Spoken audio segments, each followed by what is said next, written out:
By far the most common gene that's activated by mutations is the PI3 kinase gene, PIK3CA.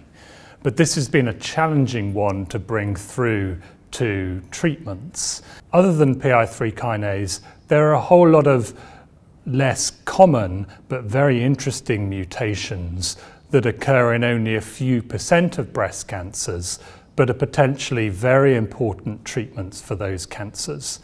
There are relatively rare mutations in AKT1, in HER2, and there are already promising looking responses from very early studies looking at AKT and HER2 inhibitors targeting these.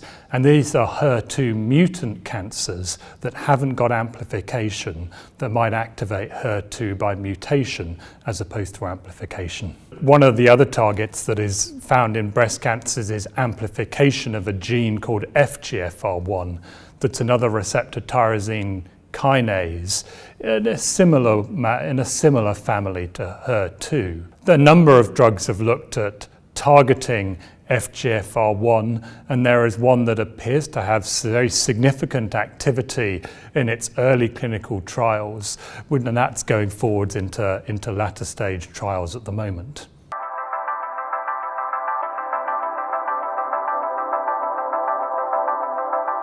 So we know the problem, but working out the strategies to deal with the problem is one of our main challenges. I think this is where the Breast International Group's Aurora program is very important. This is a study running across Europe that is going to look at metastatic breast cancer and looking at the biology of metastatic breast cancer. We've looked extensively at primary breast cancer, but really we've looked relatively little at metastatic breast cancer. And I think the Aurora program will be really good in helping us understand what's actually happening in metastatic breast cancer.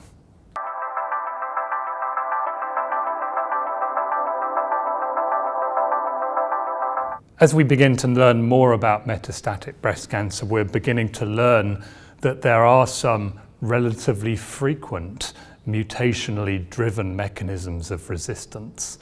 By far the most common and possibly the most important are mutations in the estrogen receptor gene, mutations in ESR1 that are found in about 20% of metastatic breast cancers that have been treated with aromatase inhibitors. Now, these are a classic mechanism of resistance.